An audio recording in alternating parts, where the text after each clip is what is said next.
I turned this dirty water completely clean using only a plastic bottle and charcoal from my kitchen. This disgusting water on the left became this on the right. No machine, no money. I will show you exactly how. You only need 5 things: a plastic bottle, charcoal, sand. First, cut the bottom of your bottle completely off. This open top is where the dirty water will go in. Now flip it upside down like this. The neck is now at the bottom. This is where clean water will drip out. Push your cloth firmly into the neck. Never skip this step. It holds all your layers in place and nothing falls through. Pour your crushed charcoal in first.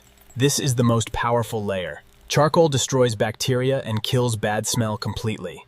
Sand goes on top of the charcoal. It catches the tiny, invisible dirt particles that your eyes cannot even see. Finally, the stones go on top. They are your first guard. They stop big dirt from destroying your other layers underneath. Look at those 4 layers: cloth, charcoal, sand, stones. Each one has one job. Together, they clean anything. If you enjoy mind-blowing truths like this, hit the subscribe button for more.